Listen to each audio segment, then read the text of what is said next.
కృష్ణయ్య గారు ఆర్ కృష్ణన్న గారికి మరియు అన్న కృష్ణమోహన్ అన్న గారికి బీసీ చైర్మన్ మాజీ తర్వాత మన అరుణ్ బాబు అన్న గారికి coordinator national BC welfare association అందరికీ మరి వేదిక మీద ఉన్న ప్రతి ఒక్కరికి పేరు పేరున ధన్యవాదాలు తెలుపుతూ ఈరోజు ఈ న్యాయ సాధన దీక్ష అనేది చాలా అద్భుతమైనది. ఈరోజు అన్న గత 50 సంవత్సరాలుగా సుదీర్ఘ పోరాటం చేస్తే గానీ ఈరోజు ఈ ఉద్యమం ఒక రూపానికి వచ్చింది. ఎంతో ఆత్మవిశ్వాసంతో దృఢ సంకల్పంతో చిత్తశుద్ధితో అన్న కార్యదీక్ష ఈ 50 సంవత్సరాలు చేస్తే ఈ రూపానికి వచ్చిన ఈ దీక్షకు ఈ రోజు రాష్ట్ర వ్యాప్తంగా జిల్లా వ్యాప్తంగా మండలాల కూడా ఈ రోజు న్యాయ సాధన దీక్షకు అందరూ రాష్ట్ర వ్యాప్తంగా మద్దతు తెలుపుతున్నారు.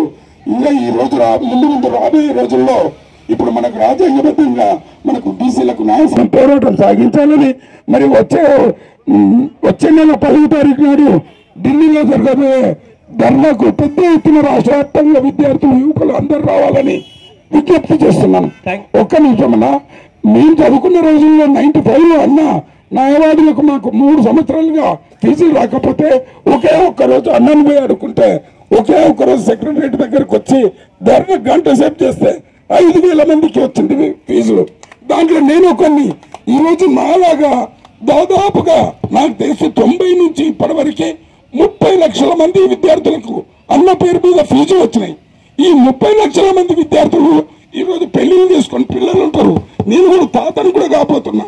అంటే నేను నా భార్య పిల్లలకి 4 చెప్పినా మేము 5 మంది అవుతాం.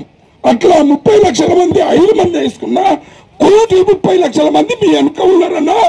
ఇదంతా ఒక క్రమ పద్ధతిలో మనం ఎస్టిమేషన్ ఇస్తే ముందుకు పోతే యుద్ధానికి సిద్ధమవుతాం అన్న నాయకత్వంలో మేము తుది శ్వాస వరకు కూడా బీసీ ఉద్యమం కోసం పనిచేస్తామని తెలుపుతూ ధన్యవాదాలు అన్న. థ్యాంక్ యూ అన్న.